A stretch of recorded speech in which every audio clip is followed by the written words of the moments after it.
listening to part 18 of the 7 Medicines, The Wise Woman Way with Susan Weed at Time Monk Radio. Hello, Susan. Welcome back to Time Monk Radio. Hi, Gemini. Wonderful to be with you again. Did anything I say last week about lifestyle medicine spark anything for you? Yes. As I was listening to you last week, I was thinking, oh, I'm not a runner either. But there are other things that I do like to do, but running is not one of them. But I just enjoyed the entire conversation. Yes, it's so, I always feel the need to approach nourishment and tonification very gently, so it's not to scare people off. Because there's so many people out there who just really feel that it's their duty to tell you, exactly how your lifestyle should be. And each one of us has chosen a lifestyle that seems to us to be that which protects us the most, that which makes us feel the safest and the most comfortable.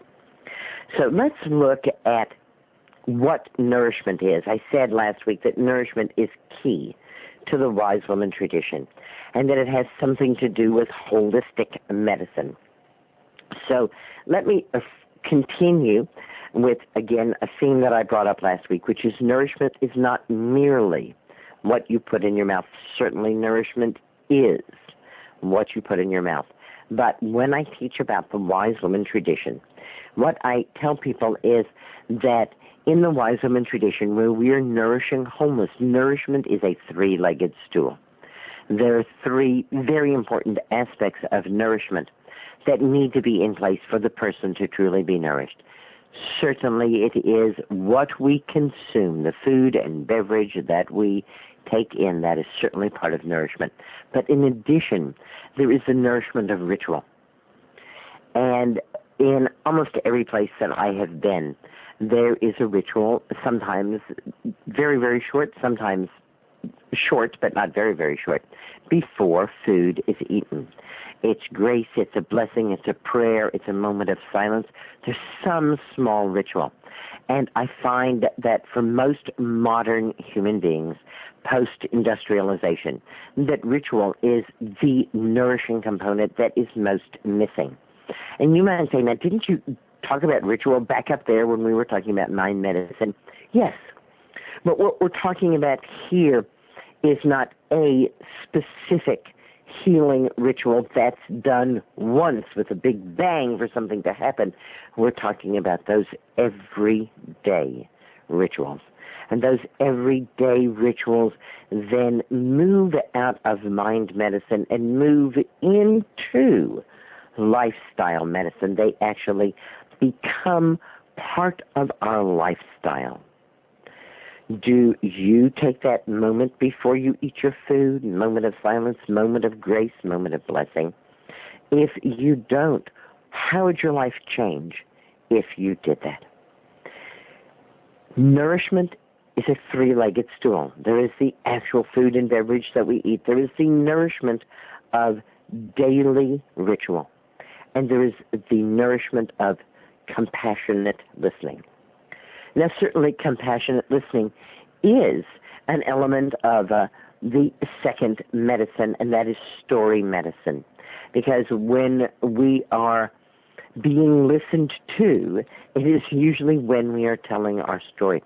But I'm focusing not so much on the telling of the story or the taking in of the story, but on the listening that goes on there.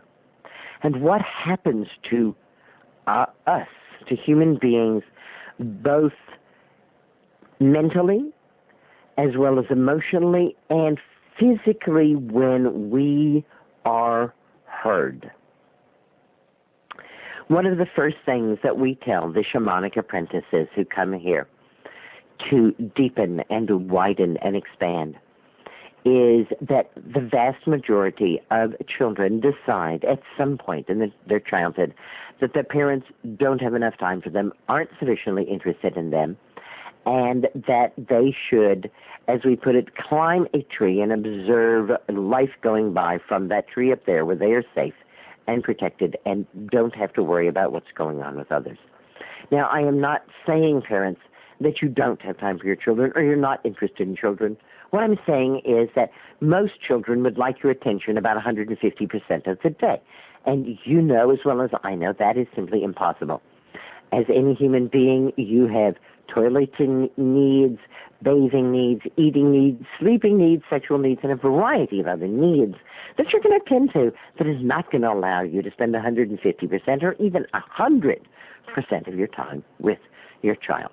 So no matter how much we do as parents, we know from being children ourselves that children are always going to find it lacking.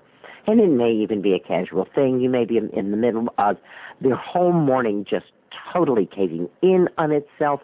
I won't even set the scene. We all have been there when things are going from bad to worse and you didn't think they could get worse, but then they did.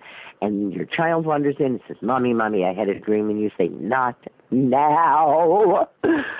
And that small thing really can be enough to get us to climb that tree, to get us to say, all right, we get it. The parents are not interested. The grown-ups are not interested. Nobody's really interested in me. I'm going to just go sit in this tree. And we need to be listened to. We need for people to actively listen to us without interrupting, without commenting, without adding on, without challenging, without sharing their experience. And this is one of the reasons that I engage in the talking stick ceremony every day of my life. Like daily ritual, daily ceremony moves out of mind medicine and into lifestyle medicine because it is something that is done every single day. So now it is actually part of the lifestyle. There's only one rule about talking stick, and that rule of talking stick is whoever has the talking stick talks, and whoever does not have the talking stick listens. Now, in large groups, as a young friend of mine said, this turns into a listening stick. Talking stick, she said, I don't think so. It looks like a listening stick to me as her eyes go around the circle of 26 people. And certainly, I personally take it as a practice, since I do this every day of my life, to listen. How well can I listen? How much can I let in what the other person is saying? And if the person doesn't say anything or is very short, that tells me something about that person too. So I'm actively engaging in a relationship by listening, and other people feel that active engagement in the relationship. Have you noticed that more and more what we're craving in our lives is actual human beings? I'll tell you a funny story about this. The gym that I went to used to have someone at the desk, and when you came in, they would check you off on a list. Then, of course, they got computerized, and when you came in, the person at the desk would check the computer, see that you were truly, a paying member of the gym, and then let you in. And now things have gotten even more mechanized, even more splendid, easy, and swift. There's barcode reader, and they give you a little plastic tag with a barcode on it. You just come in, flash your tag with the barcode reader, beep, and you're on your way onto the gym floor. Well, on the way out of the gym, there's a electronic device, fairly big, on a stand so that it's up, above waist level, and it says, how do we do? And you can push the frowny face, which is red, the kind of face, which is orange, the neutral face, which is yellow, right? The get in there face, which is green, or the wow, tremendous, fantastic, absolutely fabulous, bright, bright, bright, bright, bright. I don't even remember what color it is. It's so bright. And as soon as I put in the barcode machine, I started pushing the yellow button. Before that, I always pushed the happy as could be button. Once the barcode reader was in, I was only moderately happy, and I thought, Susan, how ridiculous is this? Come on. It's not like you had a relationship with the person behind the desk at the gym. You walked in, they said hi, you said hi, they looked in the computer, they said you're fine, they nodded at you, and you went in. I mean, 2 words at the most. What are you, like, grieving the loss of this relationship? But interestingly enough, I must not have been the only person who suddenly found themselves pushing the yellow button, because lo and behold, about 6 weeks into this new program, before you get to the barcode reader, there's a person there who says, hi. And there's that little bit of human interaction. I'm being seen, I'm being heard. This is one of the 3 legs of the stool of nourishment in the wise woman tradition. The actual substances we eat, the act of being listened to, and the incorporation of daily rituals and ceremonies that stay the same. And this is a very important point about rituals and ceremonies that move from mind medicine to lifestyle medicine, is they must be consistent, they must stay the same. Now, within that sameness, there's always room for a little deviation. I know that some people like to take a moment before their meals and to have someone say a grace, and that in large families sometimes they pass that duty around the table so that different people say grace, and of course then it would be a different grace. But it is the same ritual because it gets passed around the table. And it's also the same if just one person does it. It doesn't matter what the actual things in the ritual are, but simply that the ritual remains consistent, especially in today's age when people are moving and things are changing and everything is going on so fast. To have even one daily ritual which stays the same is reassuring beyond your wildest imagining. People look at me when I say this and they say, come on, having a daily ritual is going to really cut down on my anxiety and cut down on my depression and really make me feel good. And all I can say is give it a try, because yes, indeed, it can make that much of a difference. I was interviewed on a large television show once, and the person who was doing the interview was a scientist. And the scientist said to me, you know, one of the reasons that I wanted to have you on the show is that you know how to spell holistic medicine. And I must have had a kind of, look on my face, because the scientist went on to say that it was kind of annoying to see people spelling WHOLISTIC, holistic medicine, as though it has anything to do with whole, WHOLE. And of course, that's what people are thinking, is it's holistic medicine because it's about wholeness, not where it comes from at all. So this wonderful scientist said, I saw that you spelled holistic without the W, and I had a pretty good idea that you actually knew what you were doing and what you were talking about. Now, I don't remember this person's name, but he did indeed claim to be the person who made up the term holistic medicine. And this is the story that he told me. He was doing research into making holograms. And he realized that the unique properties of holograms had something to tell us about how the universe operated that was perhaps different than other things that we had thought or believed before. So let me tell you just a little bit about a hologram and the particular aspect that he was most focused in on. When we have a hologram, which is like a photograph, but it's more three-dimensional than a photograph, if we take our hologram and we cut it in half, we do not wind up with a bottom half of the hologram and a top half of the hologram. We wind up with two entire holograms. In other words, let's just say, for instance, that I took a hologram of a candle in a candlestick, and I cut it in half right where the candle meets the candlestick. I do not now have one hologram of a candlestick and another hologram of a candle.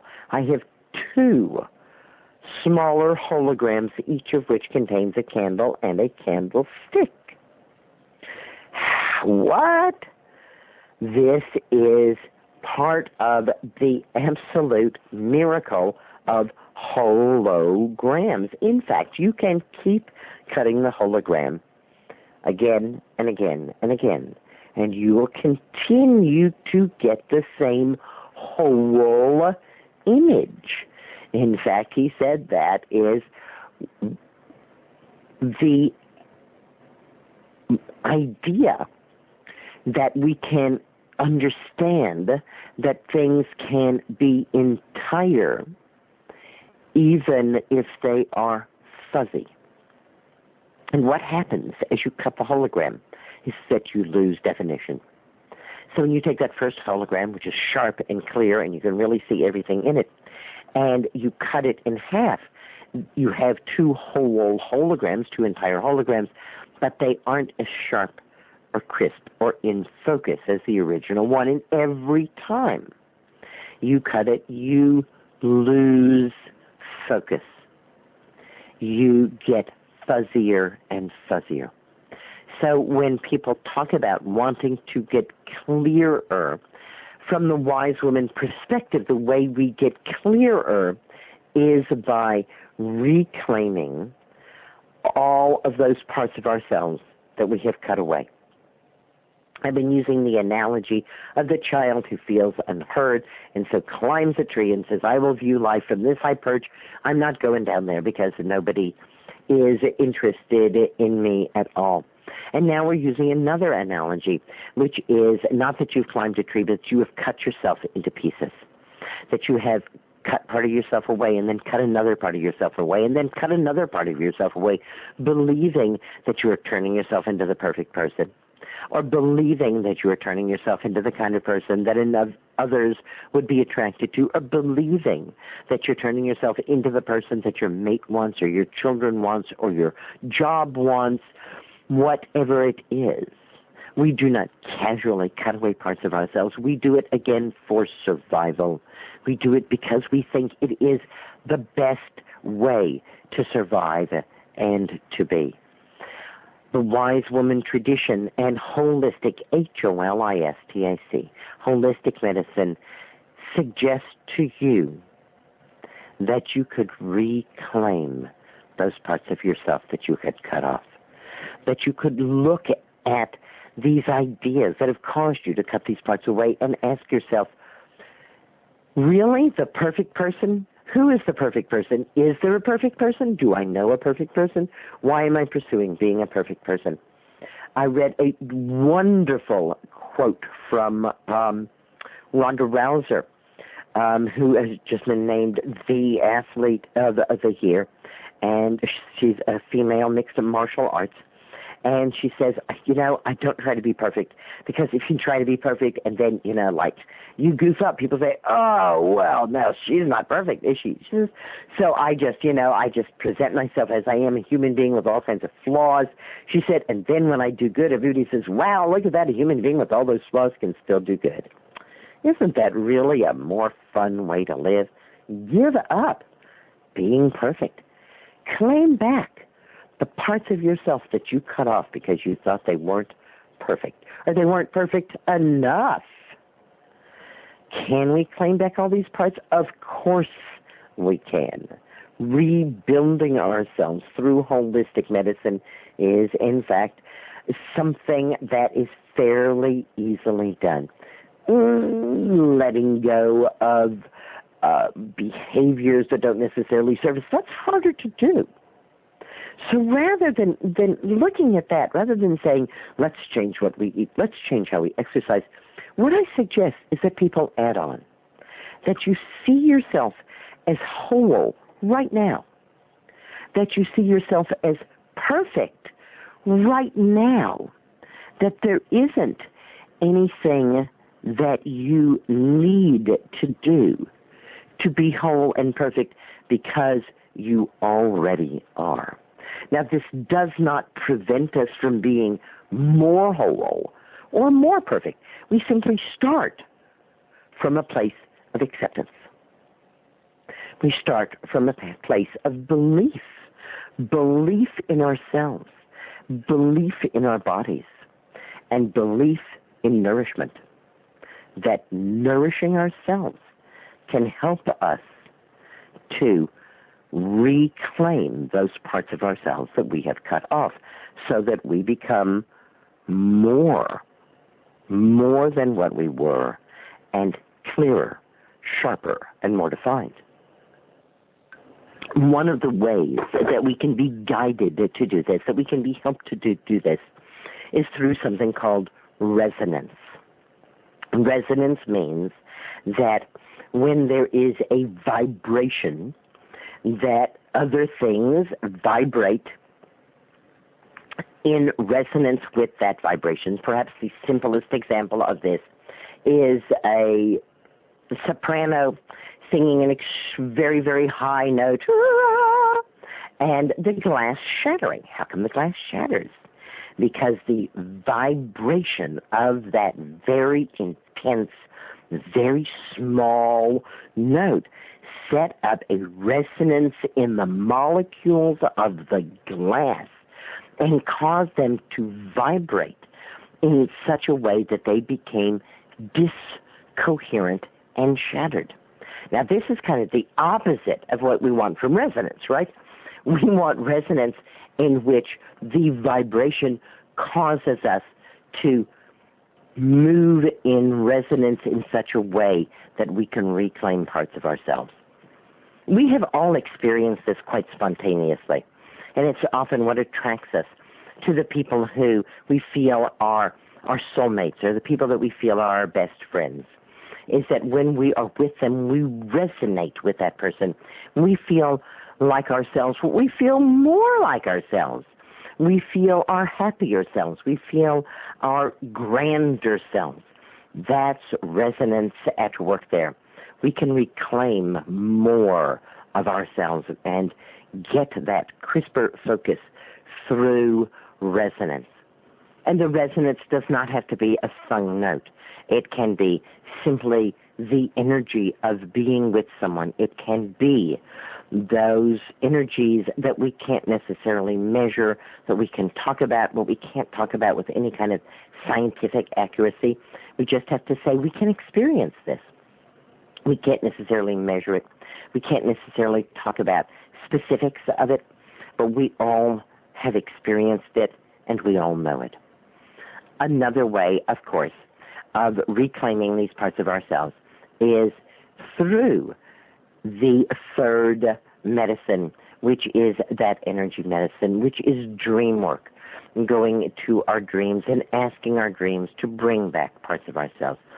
Through the first medicine, serenity medicine, through in our meditation, opening ourselves to those parts of ourselves coming back to us.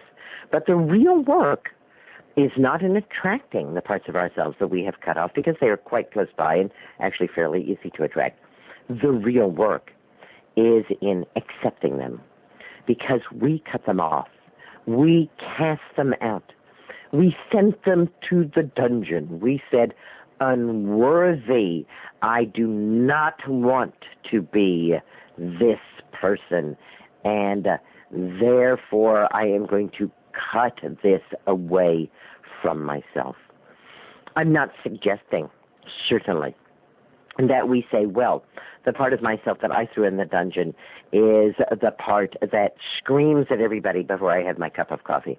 I'm not suggesting that we be our most horrible selves. Obviously, it would be just impossible to live with each other if we were our most horrible selves. But I am suggesting that we can claim our most horrible self. We don't have to act it out.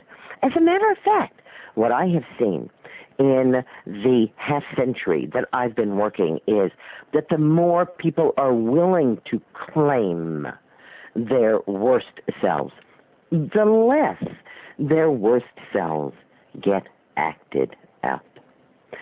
Seems like the opposite should be true, doesn't it? It seems like if we're going to accept the fact that we can not only be mean, cruel, nasty, stupid, and all those things that, oh my goodness, nobody ever wants to hear those things said about ourselves. All right? But once we can truly accept those things about ourselves, it's as though those parts don't have to push out and say, hey, did you forget me? Hi, I'm the nasty one. And I can do this.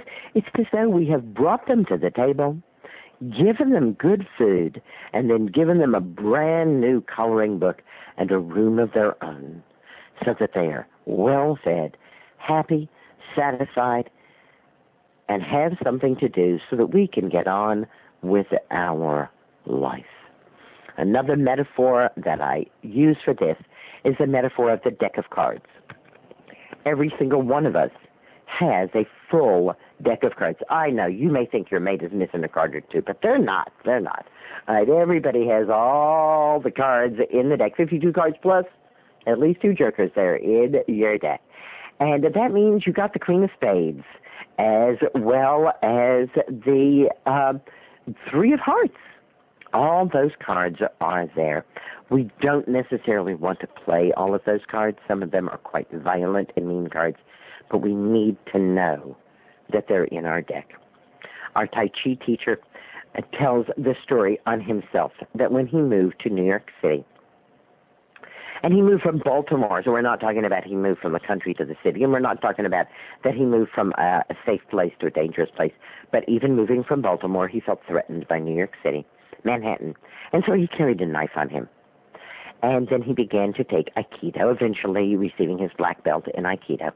And he found that the more that he learned Aikido, the safer that he felt. And eventually he stopped carrying his knife. And he said as soon as he stopped carrying his knife, people began to come up to him on the street, talk to him, ask directions of him. And he found that because he had claimed his killer, because he had claimed the part of himself that would take out somebody who threatened him, he could be really nice all the rest of the time. He didn't have to have that killer kind of on a leash there right with him, kind of worried about it because, you might need it. It's like, no. That aspect is right there and available to me, and it doesn't have to be disturbing the rest of my life. Nourishment is key in the wise woman tradition. And I like what Gurdjieff said about nourishment. I don't like Gurdjieff. Gurdjieff is a misogynist, a woman hater. Oh, my goodness.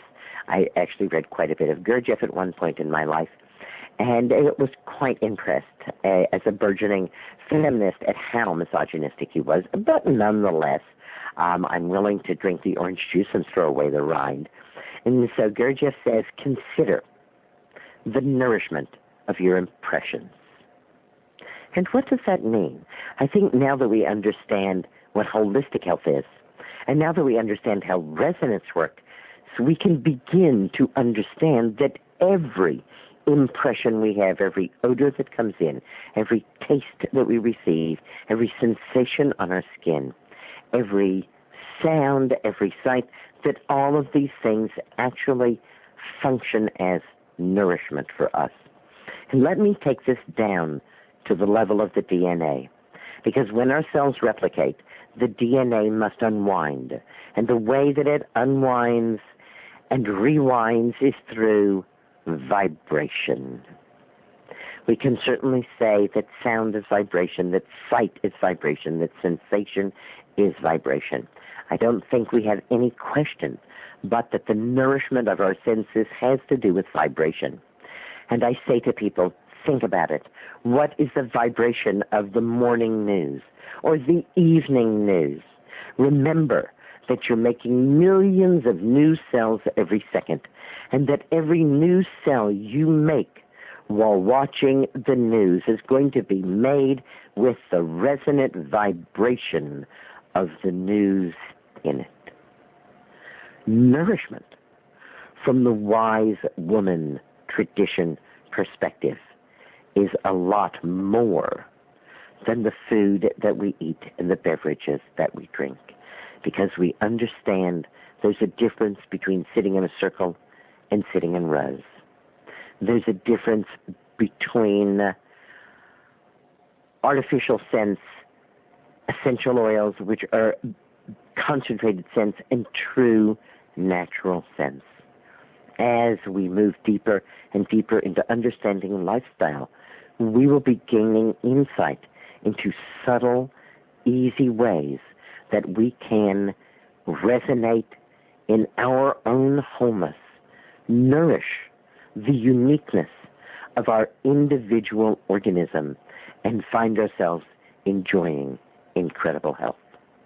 Once again, it's always a pleasure to be with you, Gemini. Thank you so much, Susan. And this concludes part 18 of our discussion, The 7 Medicines, The Wise Woman Way, with Susan Weed at Time Monk Radio.